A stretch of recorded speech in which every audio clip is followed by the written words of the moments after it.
These are three factors you need to control, right? So the first is learning. When I say eliminate the noise, aggressively look to cut out noise and distractions, a lot of knowledge or a lot of gurus or mentors or people on social media, or it could even be books, it could even be whatever, it could be learning, but it's not targeted knowledge. What you guys want is targeted knowledge. The reality is this, whether you like it or not, there's not enough time on this planet. You don't have enough time in your life to learn anything and everything. You don't have enough time to read every single book there is. That's just done, period, simple. I think we can all agree to that. If you can't agree to that, then you're just living on a different planet, right? The reality is that there's not enough time to go through everything, to learn everything, to master every skill. So that automatically puts you in a position to do what? To pick and choose what skills you want to learn, what knowledge you want to learn, what books you want to read, what content you want to consume. You want to focus on targeted learning. Like here on this call, we're talking about how to get you better personally, how to get your business better, how to help you achieve your goals over the next year. That's very targeted information. It's targeted knowledge, right? If I was on this call and talking about the fact of mammals and ocean life and whales, might be beautiful, might be great, might be inspiring, but is that helping you in your business? No, right? You want targeted knowledge. That's number one. The second is earn. That's the one thing when it comes to your personal structures and your day-to-day calendar, you want to focus on earning. When I say earning, I'm talking about the work that needs to be done in order to get to the goals that you have. We were just talking a few days ago about affirmations and visualization and things like that, right? And those things are great. I love them. We were just talking about a couple of very, very famous, well-known, successful entrepreneurs that we know that have like openly talked about constantly about affirmations, that have constantly talked about visualizing their goals in their future and then getting exactly what they visualized down to the T. So those things are extremely valuable. Those things are extremely powerful. My problem with that, and the reason a lot of times you won't hear me talk about that stuff and how, a lot of, I hate to say spiritual, but the more spiritual mentors and business coaches and the people that would, talk to you about The Secret, that book and manifestation and things like that. The reason I don't really delve into those realms as much as I see value, as long as there's truth to all of that as well, and I personally incorporate it in different ways, the reason I don't delve into it is because a lot of that camp misses one important thing: the work. It's great to do affirmations. It's great to do visualizations. But if you just sit on your couch and affirm and visualize all day long for the next 10 years, you'll end up being on your couch, unhealthy, overweight, and broke. But if you sit on your couch and you end up affirming, visualizing, whatever else, setting goals, and then spending the rest of your day going after it, doing the work, being productive, actually producing, in 10 years, you'll be where you want to be. And you might be in a better place, in a bigger place, because you thought about it consciously, because you did affirmations, because you visualized exactly where you want to be. You might end up at a very clear trajectory, right? So those things might help you. But those things are the additional things on top of the work. So there is no substitute for the work, period, point blank. I don't care who else says otherwise. There is no substitute for the work. So number 2 is earn, which means doing the work.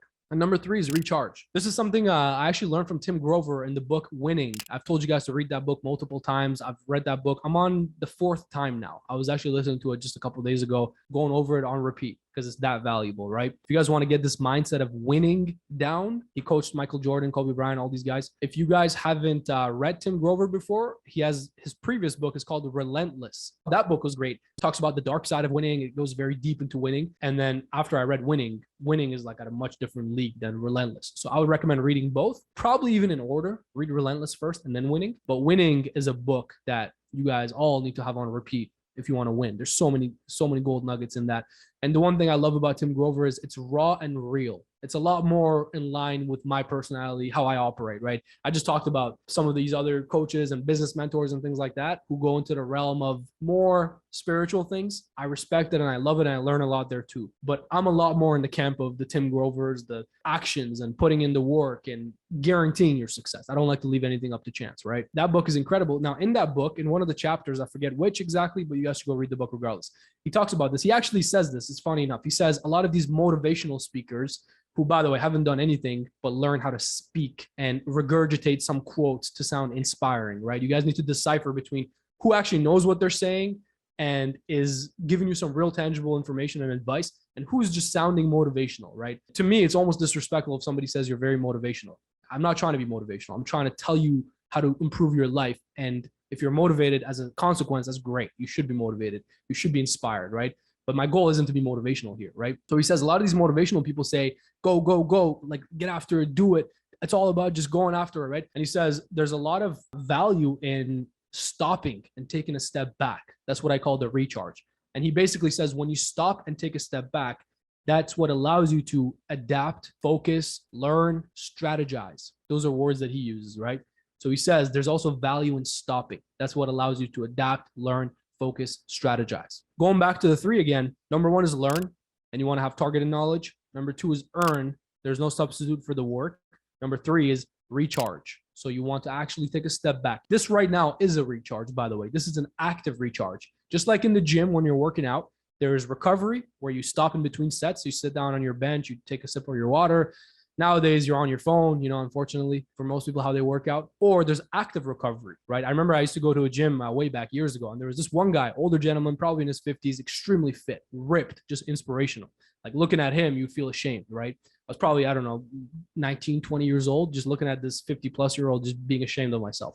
And this guy, I've never once, I would see him every single day because we worked out at the same time. I've never once, a single time, saw him stop or sit down or sip water or do anything in between his sets. What he would do is he would clean up the gym. He didn't work there. He wasn't, I actually at one point thought he might be the CEO of the gym. He might be an owner or something, but he would work out. Let's say he's done his set. He would put his weights down. He would just go around picking up plates, putting them back, picking up weights, putting them back. He was just moving across the entire gym, moving plates, moving weights, heavy stuff too. And then he would come back, do his set again. He would literally go around cleaning the gym and picking up weights and putting weights back. So that was his active recovery in between his sets, right? It was very interesting to see. My point was, this is an active stop or recharge right now. You guys are all stopping, taking a couple hours on a Sunday, taking a step back, and actively, we're doing some work, we're figuring things out, but you're actively taking a step back to look at how to make 2022 the best year of your life, to look at all these personal things to improve. So this is active recovery in a sense.